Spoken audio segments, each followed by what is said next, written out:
Yeah.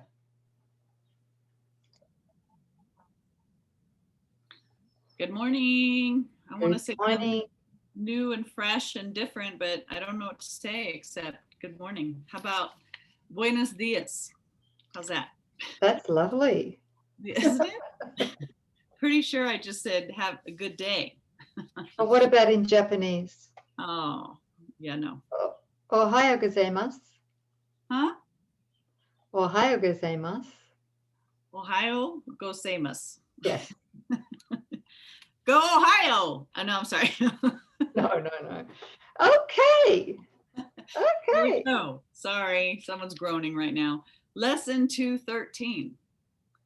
We're in reviews, the main idea. Sis, oh, am I reading this one? You are. Okay. Lesson 213, the main idea for the review is I am not a body. I am free, for I am still as God created me.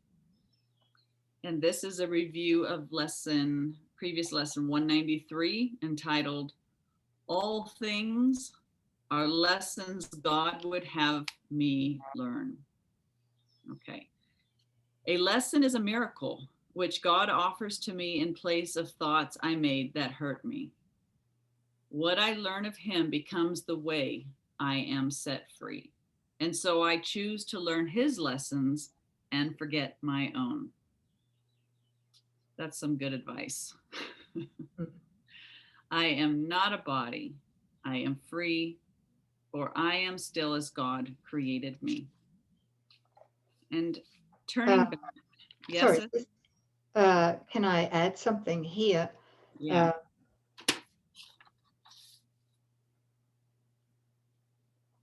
Going back on what you've just read, a lesson is a miracle which God offers to me in place of thoughts I made that hurt me.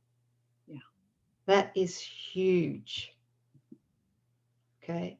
A lesson is a miracle which God offers to me in place of thoughts I made that hurt me. That's the opposite to the way that the ego sees lessons, because Right. it believes that lessons are painful, that God gives us painful lessons. And he says very clearly here that a lesson is a miracle which God offers me, offers to me, all right, in place of thoughts that I made that hurt me. I love that. Me too. So when something comes up that causes us to feel a trigger, a wobble, the thought that something is wrong, Mhm. this is actually inviting us to recognize that this is coming to us for our greatest good, and that if we're present enough and that we're willing to ask with Holy Spirit what the ego would use to harm and to separate, Holy Spirit is bringing to bless and unify. So it's our call on what we're using every experience for. And it can be completely happy. We actually come to love those that trigger us, because when we're willing to see it as an opportunity to receive a miracle, and then we do receive the miracle, which is like this healing of our mind into unified perception where fear is transmuted into love, then we're just nothing but grateful for the scenario or the circumstance or the brother that seemed to trigger us. Yeah, and then we reach a state of anticipation, Yeah, of the miracle behind the appearance, the ego appearance. So we know that if there's a trigger, there's got to be its opposite behind it, right? that's right. Yeah. And the ego will come in with this, and I know this firsthand, that if the miracle isn't experienced right away, then the ego will sit there and say, well, it doesn't always work that way. It's not always miraculous. A long time seems to have elapsed before there's been some sort of correction. What gives, right? God seems to be absent on this one. And I want to encourage you to recognize that when the healing and the correction isn't quick or even instantaneous, there is a beautiful purification process. There is something going on that's completely guided and directed by Holy Spirit. It has been received by Holy Spirit. And the one who knows the bigger picture, everything is being orchestrated under his perfect wisdom. So it's trusting and it's recognizing with gratitude, I am being made ready. And I don't have to understand how or what, but I'm grateful for each layer that's brought to my awareness that I'm letting go. I'm being changed because of my degree of willingness. So no self-judgment, no uncertainty, and let's not let the ego's favorite of doubt. Even 1% doubt is all doubt, and doubting God is not loving God supremely or at all. So yes, take heart. There's something in progress on your behalf, and it's better than what you could humanly outline. I promise. Thank you, sis. Yeah, he says here too, God sees no contradictions, and yet his son believes he sees them. Through the ego filter, we believe we see contradictions, right? Mm-hmm. And just a note here to remind us that the ego cannot forgive. All we can do is to abdicate the ego's wish to condemn, right? Mm-hmm. And we need to join wholeheartedly with Holy Spirit to abdicate our wish to judge, our wish to blame, our wish to condemn, whatever it might be.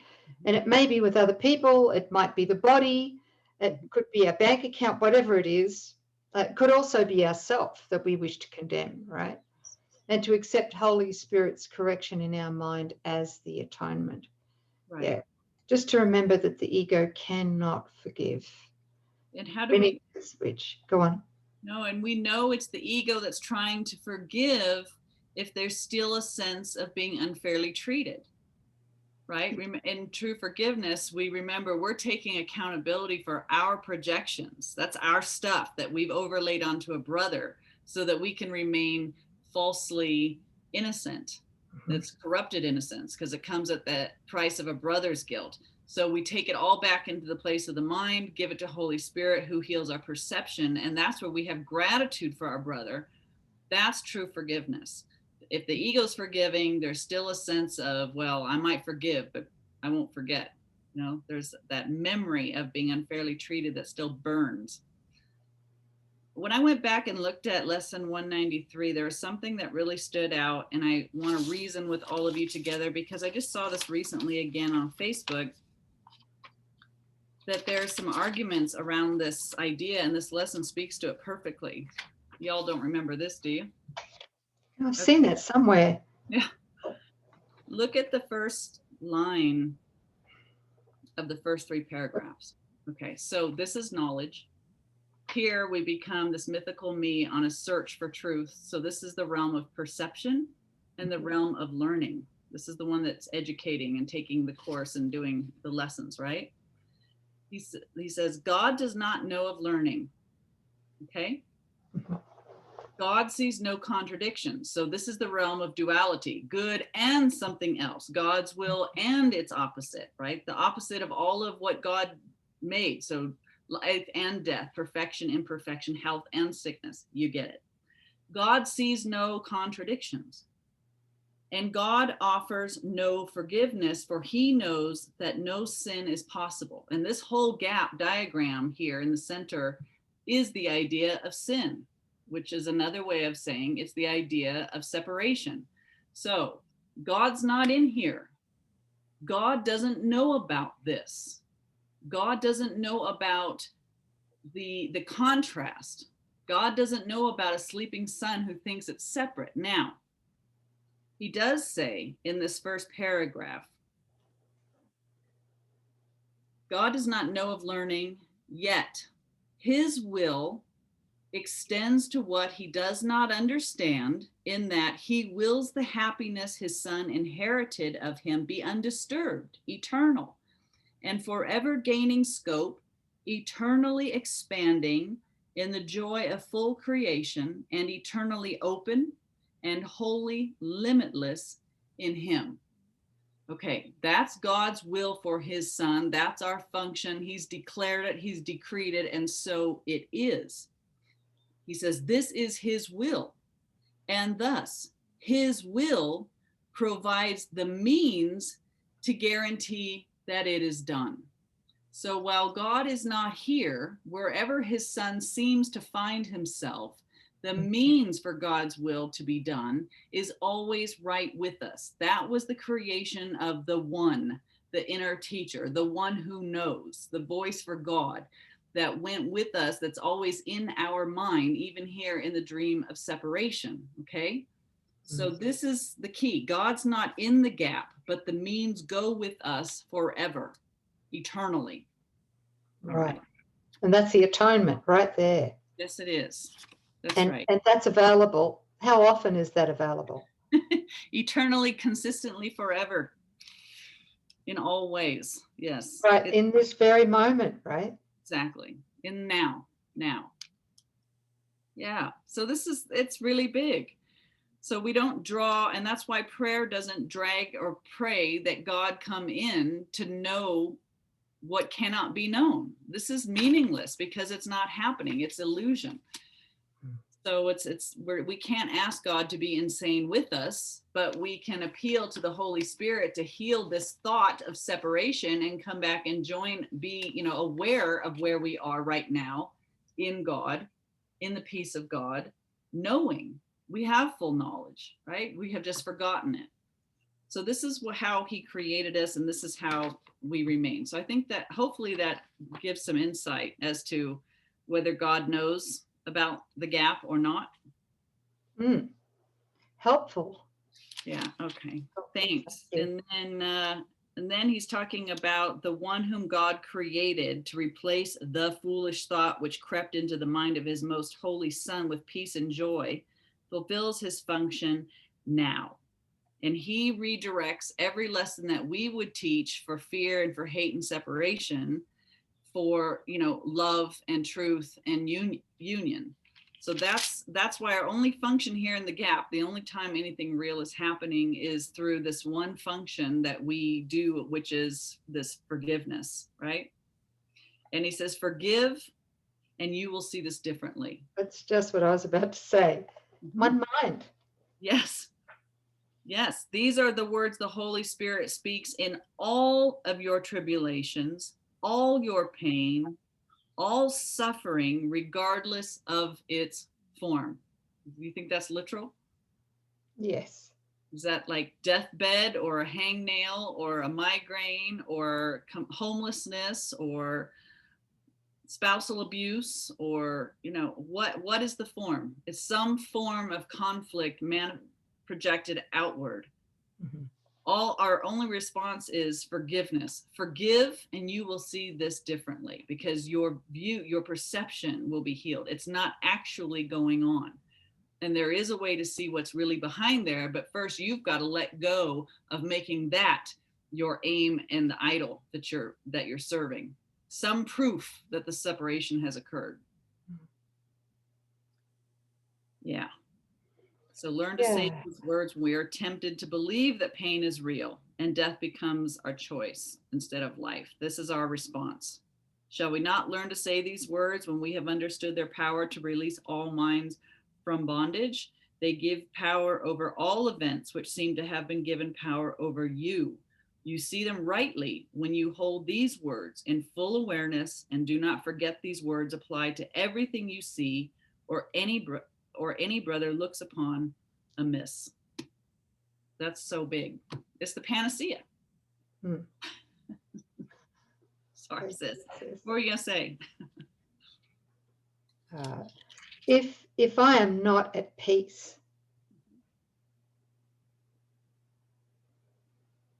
I'm obviously mistaken in believing that something in the gap has power greater than God and greater than his son. Yes, that's it. Yeah, my trigger is the proof that I actually believe what my senses are reporting. God but this is also true. Right. Okay, so there's quite a lot of forgiveness to do, isn't there? Yes.